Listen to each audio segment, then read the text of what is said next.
Hello दोस्तों, historical background की इस सीरीज में आज हम जानेंगे गवर्नमेंट ऑफ इंडिया एक्ट 1935 के बारे में। इस एक्ट ने इंडिया के कॉन्स्टिट्यूशनल डेवलपमेंट में एक बड़ा टर्निंग पॉइंट क्रिएट किया और ये एक सेकेंड माइलस्टोन था towards a completely responsible government in India. ये एक्ट बहुत बड़ा और डिटेल्ड डॉक्यूमेंट था। इसमें 321 सेक्शंस और 10 शेड्यूल्स थे।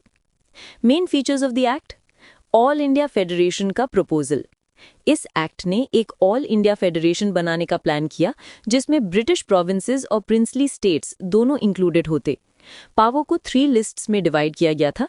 First, federal list 59 items centre के लिए, दूसरा प्रोविंशियल लिस्ट 54 आइटम्स प्रोविंसेस के लिए और तीसरा कॉन्करेंट लिस्ट 36 आइटम्स दोनों के लिए। रेजिड्यूअरी पावर्स जो लिस्ट्स में नहीं आते वाइसरॉय यानी गवर्नर जनरल के पास थे, लेकिन ये फेडरेशन कभी बन ही नहीं पाया क्योंकि प्रिंसली स्टेट्स ने ज्वाइन नहीं किया। सेकंड, प्रोविंशियल ऑटोनॉमी, डायरकी का एंड। इस एक्ट ने प्रोविंसेस में डायरकी सिस्टम अबॉलिश करके प्रोविंशियल ऑटोनॉमी इंट्रोड्यूस की। अब प्रोविंसेस को अपने एरियाज में इंडिपेंडेंट डिसीजन मेकिंग पावर्स मिल गई।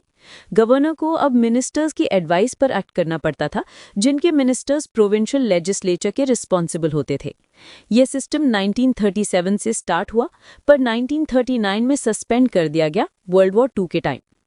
Third, dyarchy at centre, never implemented. Centre level पर भी डायरकी अप्लाई करने का प्लान था। रिजर्व्ड सब्जेक्ट्स गवर्नर जनरल के कंट्रोल में, ट्रांसफर्ड सब्जेक्ट्स मिनिस्टर्स के कंट्रोल में, लेकिन ये कभी इंप्लीमेंट ही नहीं हुआ। फोर्थ, बाइकैमरलिज्म इन प्रोविंसेस। 11 प्रोविंसेस में से 6 प्रोविंसेस यानी बंगाल, बॉम्बे, मद्रास, बिहार, असम और यूनाइटेड प्रोविंसेस में बाइकैमरल लेजिस्लेचर इंट्रोड्यूस हुई। मतलब दोनों houses, legislative council upper house और लेजिस्लेटिव असेंबली लोअर हाउस बनाए गए, पर उनके पावर्स पर काफी रिस्ट्रिक्शंस थे। Fifth, special representation.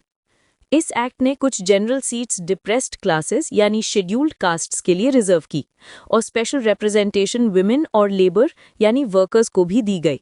Sixth, council of India abolished. 1858 के एक्ट से बनी काउंसिल ऑफ इंडिया अबॉलिश कर दी गई। अब secretary of state for India के पास एक टीम ऑफ एडवाइजर्स थी। Thank you. Like, share and subscribe to the channel for more amazing content on history and governance.